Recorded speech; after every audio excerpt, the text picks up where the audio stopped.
ओम अच्युतं केशवं विष्णु हरि सत्य जनार्दन हंस नारायण शैव एतन्मामष्टकं शुभम्।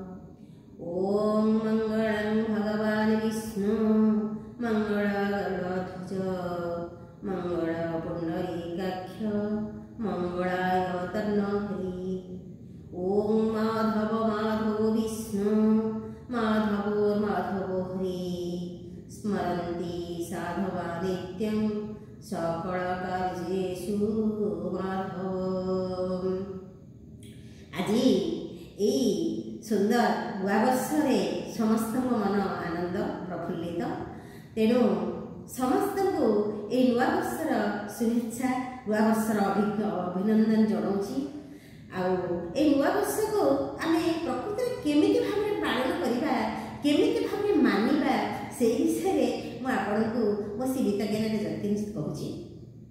जगन्नाथ श्रीमद्भागवत कहले कालर बस ए जगत प्राणी काल रवायत से काल बसे सर्वे जड़ी पवने जेन्हे घनावली। अर्थात ये संसार हूँ परिवर्तनशील, एठी जहाँ आसी ता समय अनुसार दिने चली सृष्टि स्थिति विलय समाजर दिने गोटे जिनस नुआ हुए आरंभ हुए सृष्टि हुए तार से किसी दिन स्थिति रुहे तापर दिन विलय हुए। सेमती 24 मसीहा आसीला गोटे वर्ष तार स्थिति रहा पुणी 24 मसीहा पड़ेगा 25 मसीहा आसला सी भी सेमती दिन पर दिन गड़ी गड़ी गड़ी 12 मास पड़ेब पुणी 25 पड़ेब 26 आसब। एथिरे किछि नूतनत्व नहीं ना एथिरे किछि खुशी हबार नहीं, बरं भाविबार अछि चिंता करिबार अछि अनुशोचना करिबार अछि जे मो आयुष्यरु मो परमायुरु गोटे वर्ष कमिगला। ये वर्षटा को मो केमिति भाबरे कटेली, कोन आगे मो कली, कोन भल काम कली, कोन मंद काम कली, काहा मने दुख देली, काहा मने आनंद देली, केते जण को ताकर दैन्यतार मुक्ति देली, केते जण को उल्टी दैन्यतारे पकई देली, केते जण को आघात देली, केते जण को आघातरु रक्षा कर देली।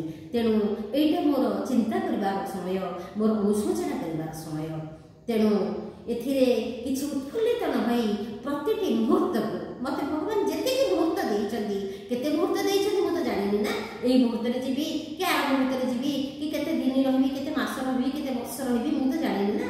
तेणु मोर प्रतिटी मुहूर्त को प्रतिटी निश्वास को मु जेमती अन्यर उपकार पे लगेबी परोपकारार्थ इदम शरीर। ए शरीर मत भगवान देइछन्ती मोर आत्मार मुक्ति करबा सहित अन्यर उपकार करबा। तेणु मु केमिति मो निजर जीवात्मार मुक्ति करिबी अर्थात परमात्मा सहित मिसेबी, परमात्मा सहित जीवी, परमात्मा मार्गरे जीवी, द्वितीयत अन्य मानकर केमिति उपकार करिबी, अन्य मानकर केमिति लाभ देबी। तेणु ए नूआ वर्ष समस्त को बहुत बहुत ढेर सारा शुभेच्छा अभिनंदन। समस्तंकर सुख शांति संतोष कामना करुची। समस्त हृदय दया प्रेम क्षमा करुणा आदि महत् गुण भरी जाऊ। आ समस्त मनरू हिंसा ईर्षा परस्त्रीकातरता परनिंदा परचर्चा सब दूरे जाऊ। एतिकी आज जगन्नाथ पाखरे माँ शारदा पाखरे विनम्र प्रार्थना। जय जगन्नाथ।